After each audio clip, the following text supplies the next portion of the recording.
Nuclear physics, ਜਿਵੇਂ ਕਿ ਨਾਮ ਤੋਂ ਹੀ ਪਤਾ ਲੱਗਦਾ ਵਾ ਵੀ ਇਹਦੇ ਵਿੱਚ ਨਿਊਕਲੀਅਸ ਦੀ ਗੱਲ ਹੋਣੀ ਆ। ਆਪਾਂ ਨੇ ਨਿਊਕਲੀਅਸ ਤੱਕ ਪਹੁੰਚਣਾ। ਨਿਊਕਲੀਅਸ ਹੁੰਦਾ ਐਟਮ ਦੇ ਅੰਦਰ, ਅਤੇ ਐਟਮਸ ਵਾਲਾ ਜੋ ਸਾਰਾ ਸਿਸਟਮ ਸੀਗਾ ਉਹ ਸ਼ੁਰੂ ਹੋਇਆ ਸੀਗਾ ਡਾਲਟਨ ਨਾਮ ਦੇ ਸਾਇੰਟਿਸਟ ਤੋਂ।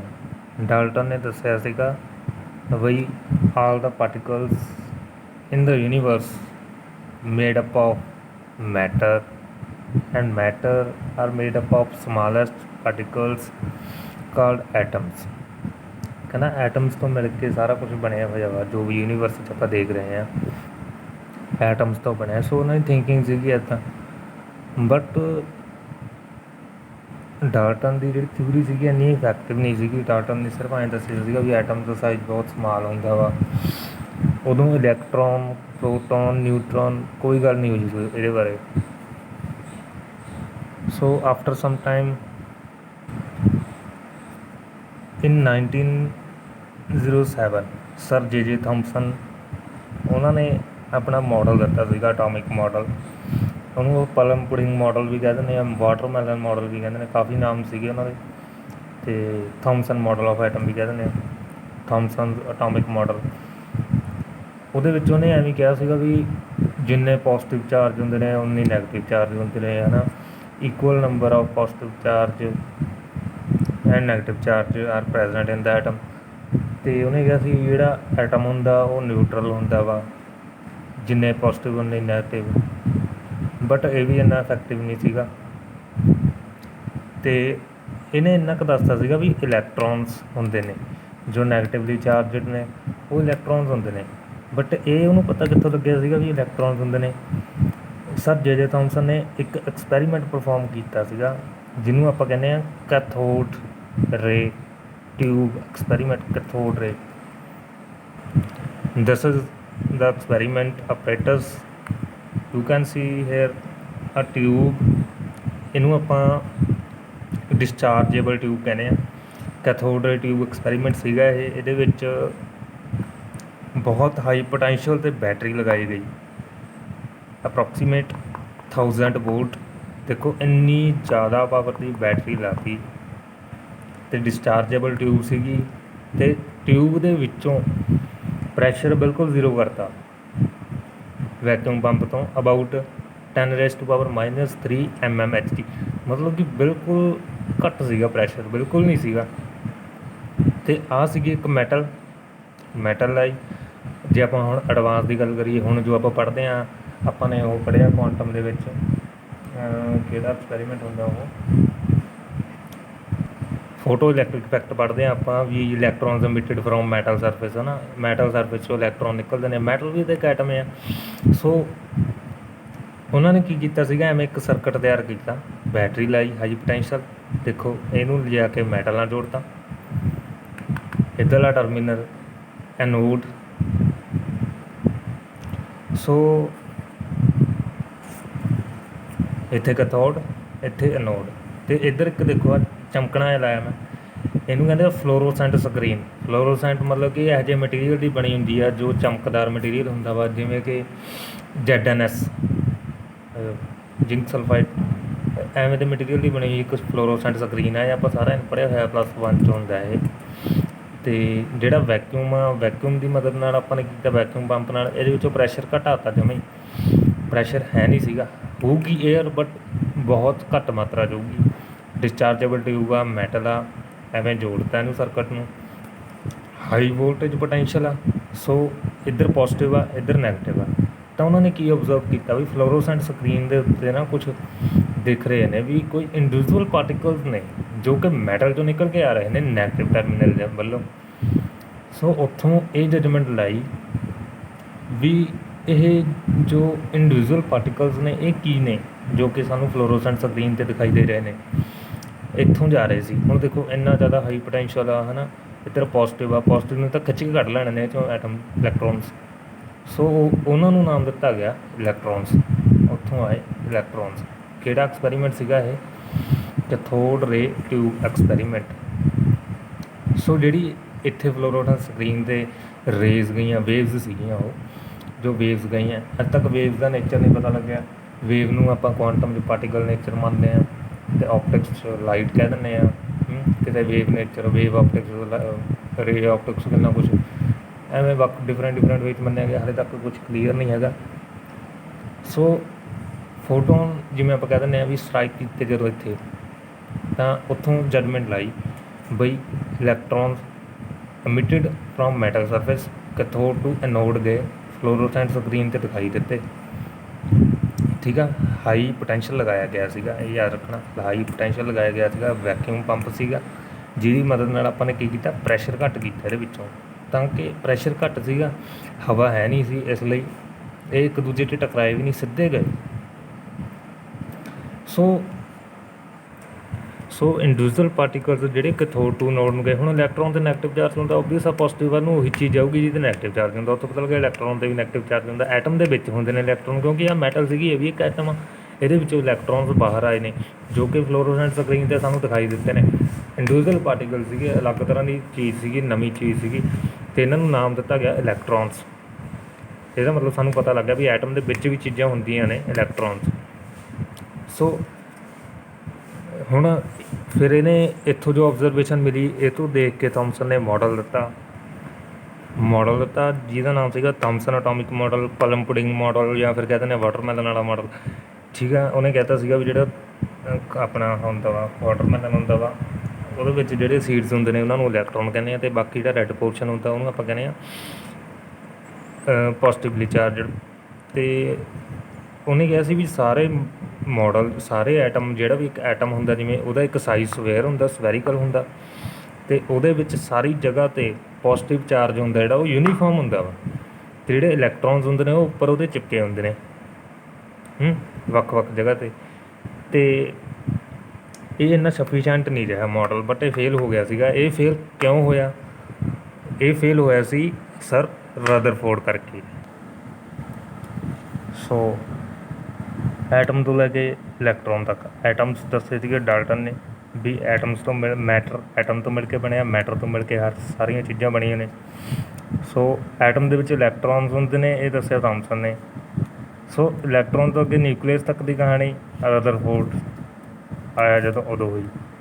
ਸਰ ਰਦਰਫੋਰਡ ਇਨ 1911 ਪਰਫੋਰਮਡ ਐਨ ਐਕਸਪੈਰੀਮੈਂਟ। ਇਹਨਾਂ ਨੇ ਬਹੁਤ ਹਾਈ ਬਜਟ 'ਤੇ ਐਕਸਪੈਰੀਮੈਂਟ ਕੀਤੇ ਸੀਗੇ, ਜਿਹਦਾ ਨਾਮ ਆ Rutherford alpha particle scattering experiment. Alpha particles 'ਤੇ ਐਕਸਪੈਰੀਮੈਂਟ ਕੀਤੇ ਸੀਗੇ।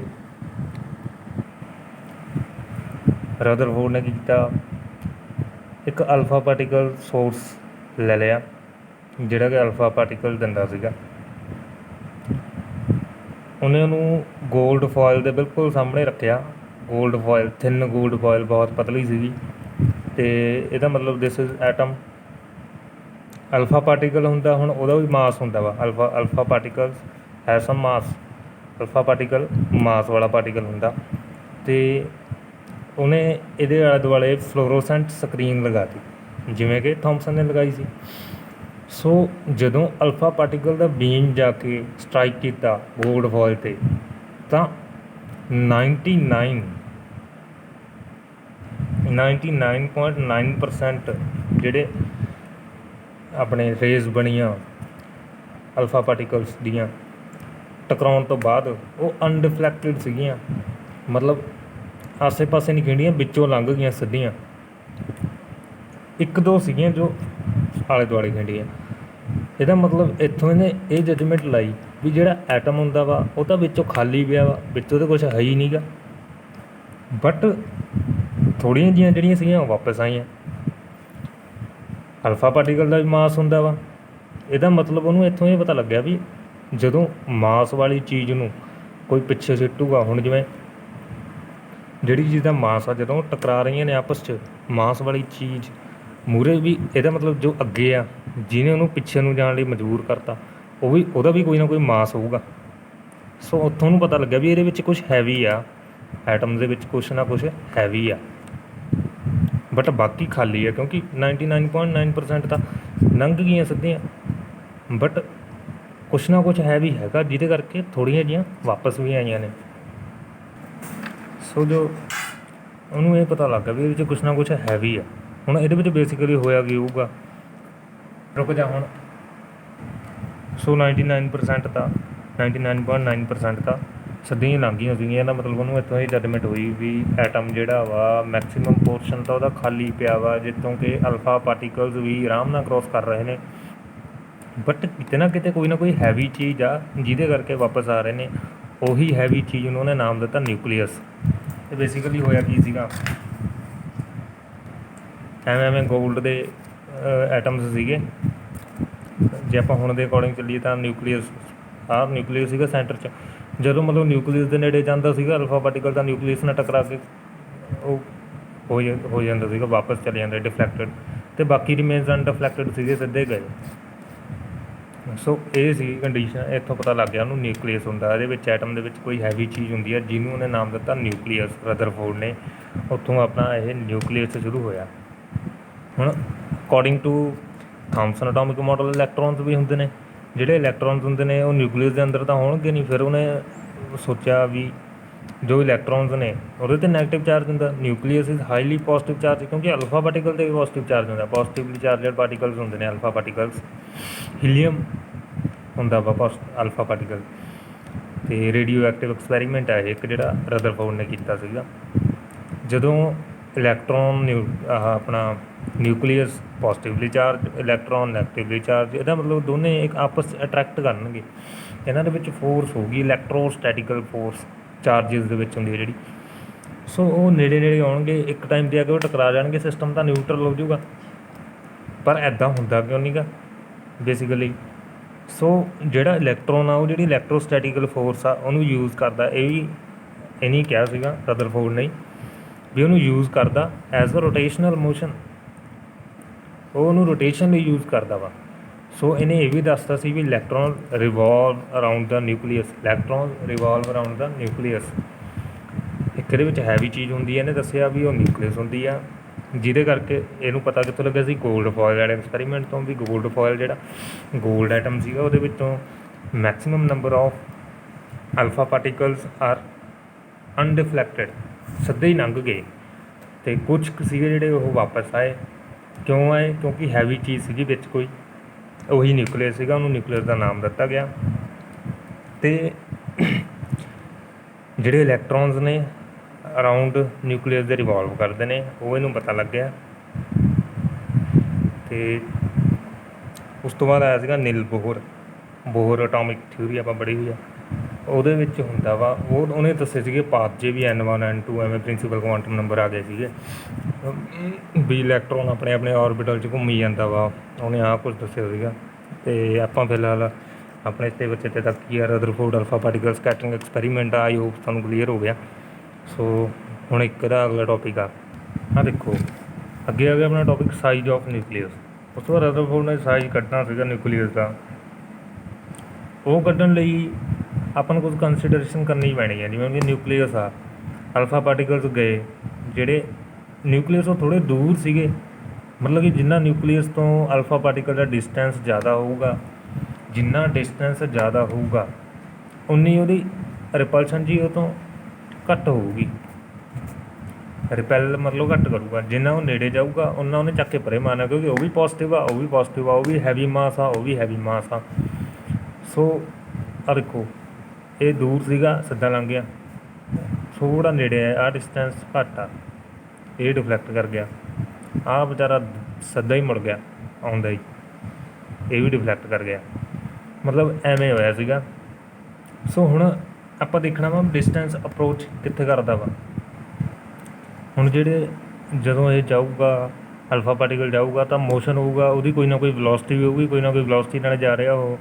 ਜਦੋਂ ਉਹ ਉੱਥੇ ਜਾ ਕੇ ਰੁਕ ਜੂਗਾ, ਜਿੰਨਾ ਚਿਰ ਤਾਂ ਉਹ ਵੈਲੋਸਿਟੀ ਹੈਗੀ ਆ, ਮੂਵ ਕਰ ਰਿਹਾ ਪਾਰਟੀਕਲ, ਉਹਨਾਂ ਚਿਰ ਉਹਦੀ ਕਨੈਟਿਕ ਐਨਰਜੀ ਵੀ ਆ। Kinetic energy due to velocity, due to motion. ਅਤੇ ਜਦੋਂ ਉਹ ਇਹਦੇ ਨੇੜੇ ਜਾਊਗਾ ਤਾਂ ਵਾਪਸ ਆਉਣ ਦੀ ਤਿਆਰੀ 'ਚ, ਉਦੋਂ ਉਹ ਐਨਰਜੀ ਕੀ 'ਚ ਕਨਵਰਟ ਹੋ ਜੂਗੀ, ਪੋਟੈਂਸ਼ੀਅਲ ਐਨਰਜੀ 'ਚ। ਕਨੈਟਿਕ ਐਨਰਜੀ ਖਤਮ ਹੋ ਜਾਣੀ ਹੈ ਕਿਉਂਕਿ ਵੈਲੋਸਿਟੀ ਜ਼ੀਰੋ, ਸੋ ਕਨੈਟਿਕ ਐਨਰਜੀ ਜ਼ੀਰੋ।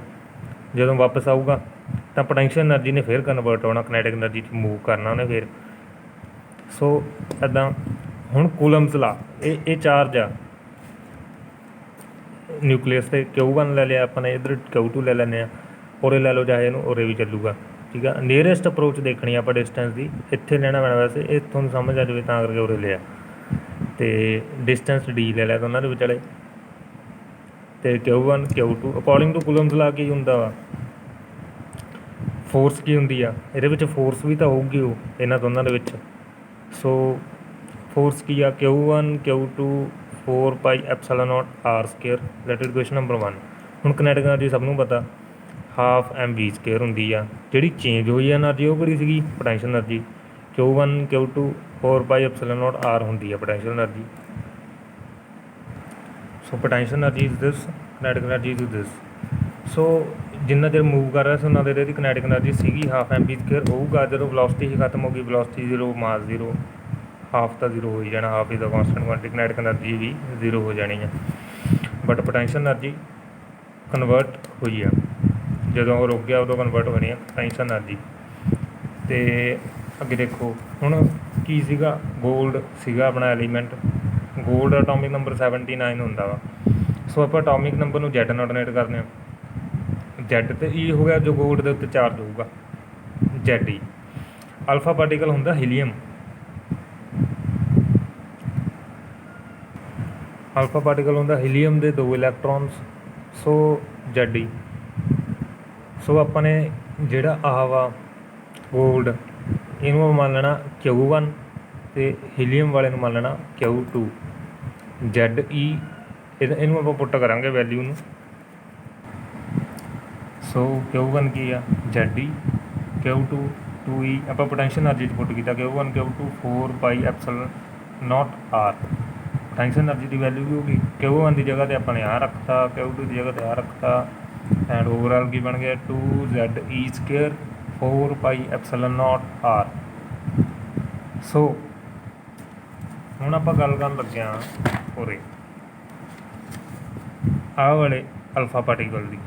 ਹੁਣ ਦੇਖੋ ਇਹ ਪਾਰਟੀਕਲ ਬਿਲਕੁਲ ਸਟਰਾਈਕ ਕਰਕੇ ਸਿੱਧਾ ਵਾਪਸ ਆਇਆ ਵਾ। ਆਪਾਂ ਫੋਕਸ ਵੀ ਇਹਨੂੰ ਵੀ ਕੀਤਾ ਵਾ, Q2 ਦੱਸੋ Q1 ਦੱਸੋ ਨਾ, ਉਰੇ ਲੈਣਾ ਚਾਹੀਦਾ Q2 ਵੈਸੇ। ਇਹ ਦੂਰ ਤਾਂ ਲਿਆ ਵਾ ਤਾਂ ਕਿ ਸਮਝ ਆ ਜਾਵੇ। ਇੱਥੇ ਸਟਰਾਈਕ ਕਰਕੇ ਵਾਪਸ ਆਇਆ। ਹੁਣ ਇੱਥੇ ਇੱਕ ਟਾਈਮ ਇਹੋ ਜਿਹਾ ਆਇਆ ਹੋਊਗਾ ਜਦੋਂ ਇਹ ਜਾ ਰਿਹਾ ਵਾ, ਕਿਨੈਟਿਕ ਐਨਰਜੀ ਬਹੁਤ ਹੋਣੀ ਹੈ ਜੀ। ਉਰੇ ਆ ਕੇ ਇਹਦੀ ਘਟ ਗਈ ਕਿਉਂਕਿ ਫੋਰਸ ਸ਼ੁਰੂ ਹੋ ਗਈ। ਇਹ ਵੀ ਪੋਜ਼ੀਟਿਵ ਆ, ਅਲਫਾ ਪਾਰਟੀਕਲ ਵੀ ਵਿਚਾਰਾ ਪੋਜ਼ੀਟਿਵ ਆ। ਸੋ ਇੱਕ ਦੂਜੇ ਨੂੰ ਦੂਰ ਦੂਰ ਧੱਕਣਗੇ। ਸੋ ਇਹ ਜਦੋਂ ਵਾਪਸ ਜਾ ਰਿਹਾ ਸੀਗਾ ਤਾਂ ਇੱਕ ਟਾਈਮ ਇਹੋ ਜਿਹਾ ਆਇਆ ਹੋਊਗਾ ਜਿੱਥੇ ਜਾ ਕੇ potential energy is equal to kinetic energy ਹੋ। ਮਤਲਬ ਕਿ ਕਿਨੈਟਿਕ ਐਨਰਜੀ ਇੱਕਦਮ ਕਨਵਰਟ ਹੋਈ ਪੋਟੈਂਸ਼ੀਅਲ ਐਨਰਜੀ 'ਚ। ਪੋਟੈਂਸ਼ੀਅਲ ਐਨਰਜੀ ਵੀ ਉਨੀ ਉਹ ਕਿਨੈਟਿਕ ਐਨਰਜੀ ਵੀ ਉਨੀ ਇੱਕ ਪੁਆਇੰਟ 'ਤੇ ਉਹ ਕੰਡੀਸ਼ਨ ਆਈ। ਸੋ ਉਹੀ ਕੰਡੀਸ਼ਨ ਆਪਾਂ ਨੇ ਹੁਣ ਅਪਲਾਈ ਕਰਨੀ ਆ ਉਹਦੇ।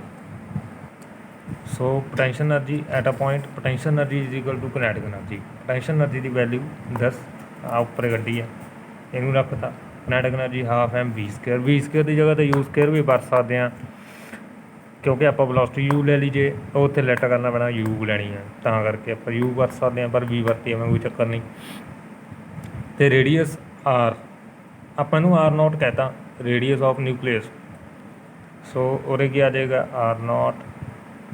ਬਸ ਹੁਣ ਇਹਨੂੰ ਘੁਮਾ ਕੇ R0 ਦੀ ਵੈਲਿਊ ਕੱਢ ਦੇਣੀ ਹੈ। ਇਹਨੂੰ R0 ਨੂੰ ਉੱਧਰ, ਇਹਨੂੰ ਪੁੱਠਾ ਕਰਕੇ ਇੱਧਰ ਲਿਆਉਣਾ।